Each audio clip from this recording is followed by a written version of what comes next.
So I've been learning about the chakra system, and a few months ago I read a book by Anno Deo Judith called The Wheels of Life, which is a more in-depth description into the chakra system. And as someone who is deconstructed from Christianity, I just wanted to share what I've been resonating about the concept and how I've been able to kind of incorporate it in my practice.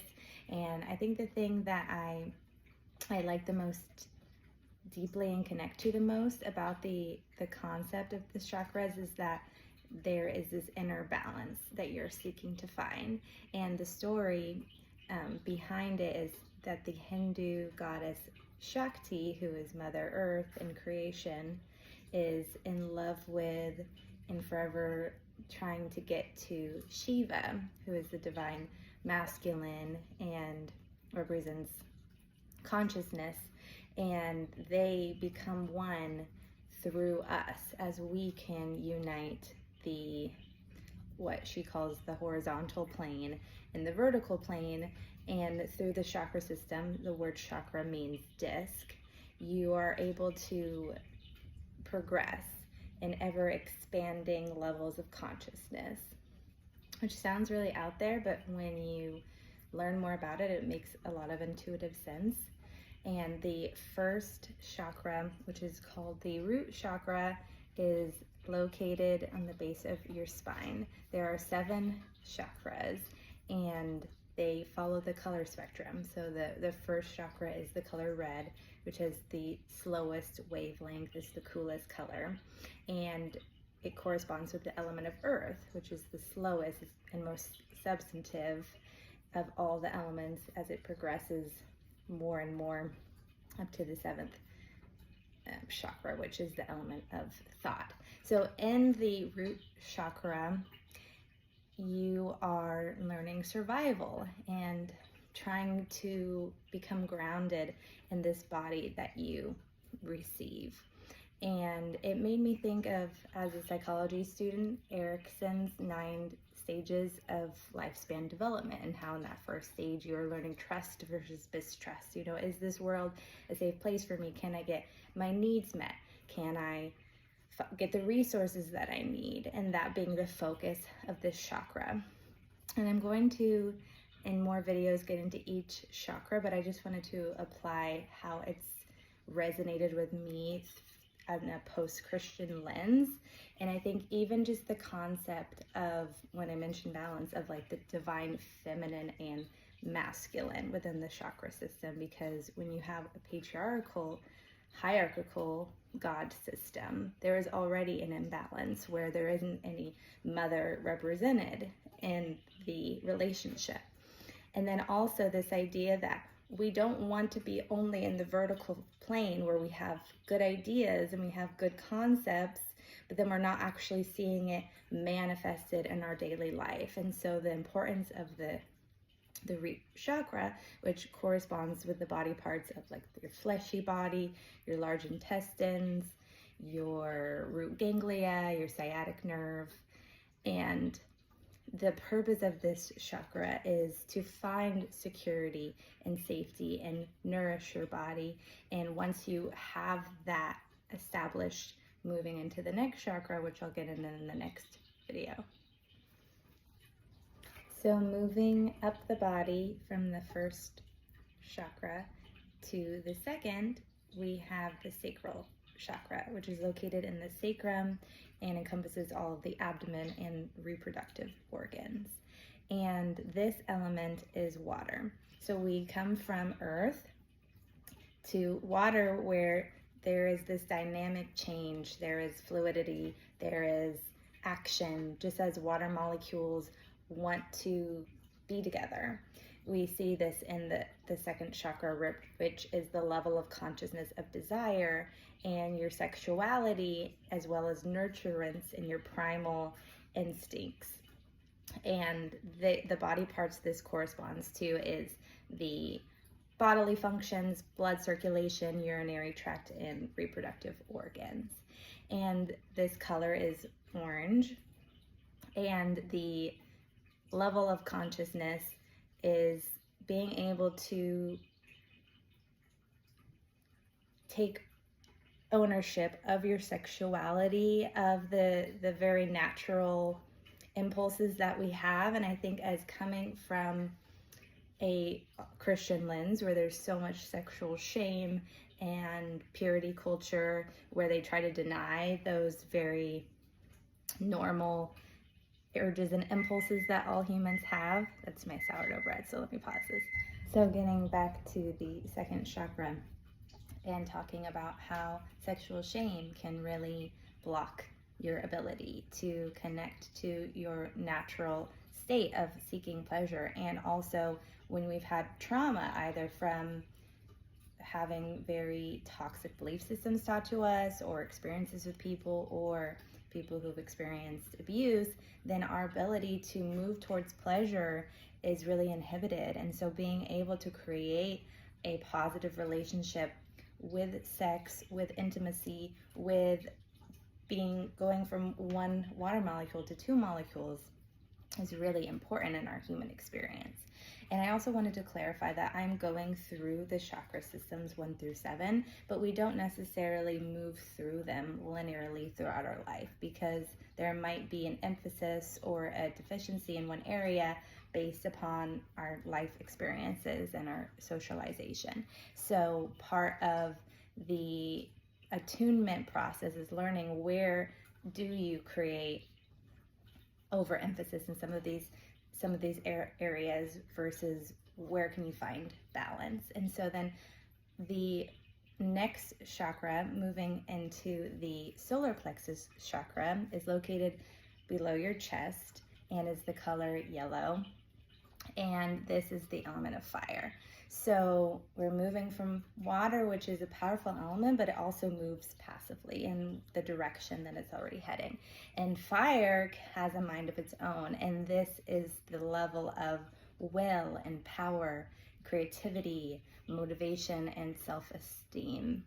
It corresponds with the body parts of the pancreas, the adrenals, digestion, metabolism, and your muscles. And this level of consciousness, similar to Erickson's stage of finding autonomy and taking initiative in industry, you are learning now. You know what you want, and now you have to make it happen and manifest it in the real world.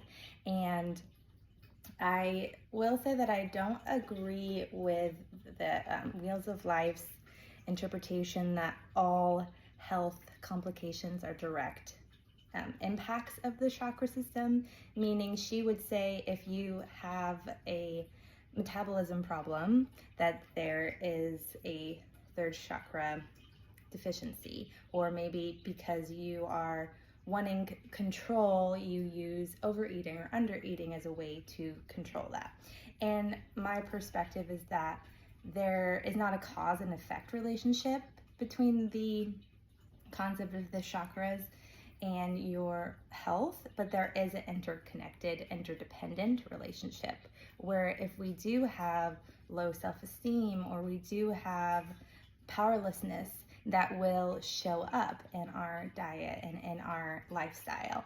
And so I think this chakra is really important, and as an individual feeling your identity and feeling you can come into your own power. So we've moved from earth, which is matter, to water, which is movement. And what do we get when we have matter and momentum? We get energy projection. And so in that third chakra, which corresponds to the sun, you are now in the horizontal plane. You are manifesting, coming into your power. And then that leads us into the fourth chakra, which is the heart chakra, located at your heart center. And this is the element of air, which is the lightest of the elements so far. Air fills the whole space that it is in, and it diffuses into the whole space. And this level of consciousness is love and compassion and empathy, and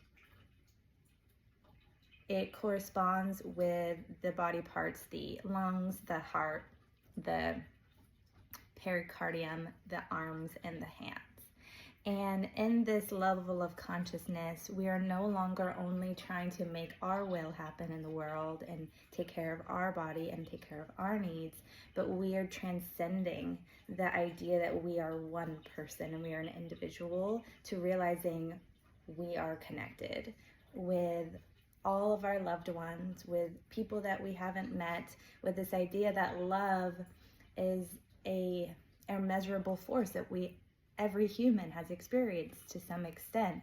And the more that I learn about Eastern philosophy and Eastern worldviews, the more I feel this sense of empathy being at the root of all human progression, and the lack of empathy being at the root of all human suffering. Where we're seeing this a lot, this idea that someone else's needs are just as important as my needs, and being able to sensitize myself to the needs of others and feel their feelings and their hardships as if I'm experiencing it.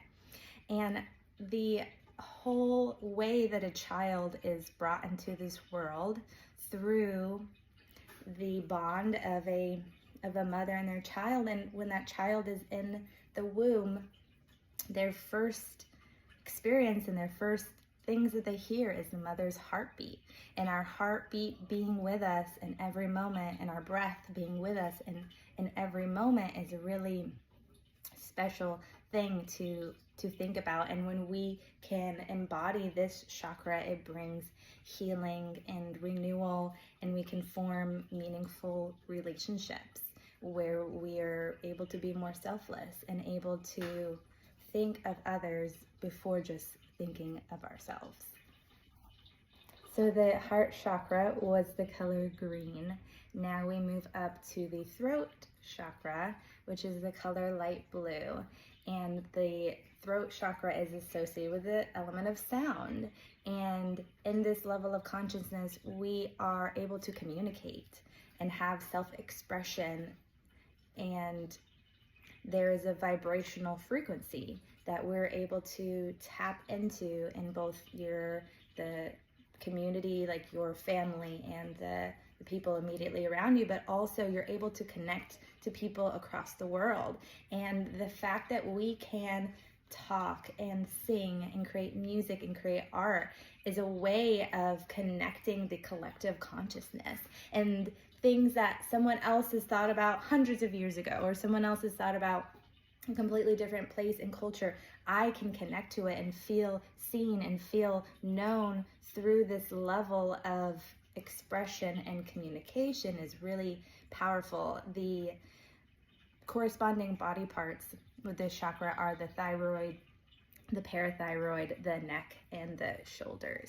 And you will see people who have an emphasis in this chakra are often artists and singers and speakers, and they have an innate ability to express through vibrational frequency.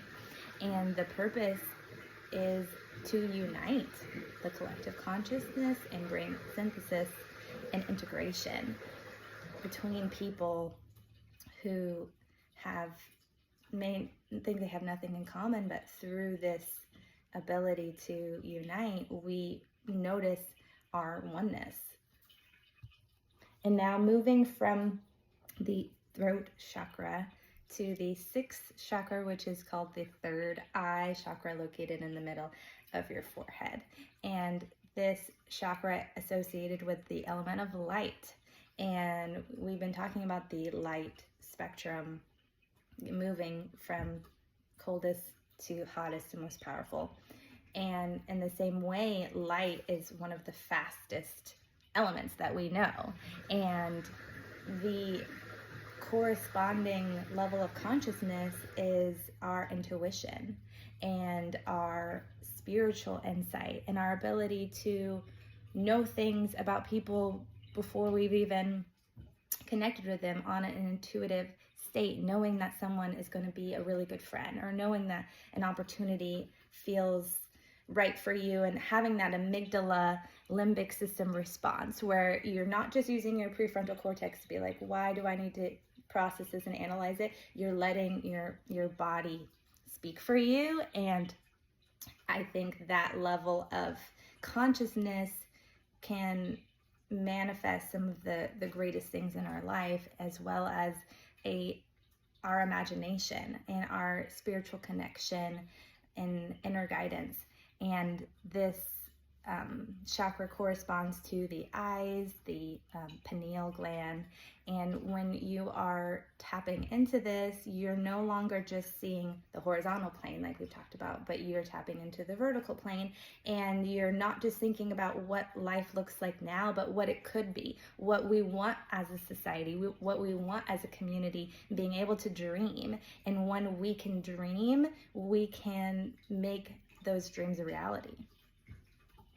So the third eye chakra, which is the color indigo, moves into the crown chakra, which is at the crown of your head and is the color purple. And we are now moving to the element of thought, to consciousness.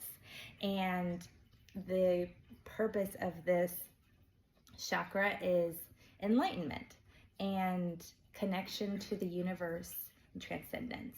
And I think the concept of enlightenment can get really murky and can be really cliche. And some people will say, "Oh, I've been awakened, I've been enlightened," and yet you're not seeing that in their life. You're not seeing them have healthy relationships or producing and being regenerative to their communities. So you should, when you're at this level of consciousness, you should see it in harmony with all of the other chakras. But in this state, you are transcending the material world. And as the Buddhists would say, all form is emptiness and all emptiness is form.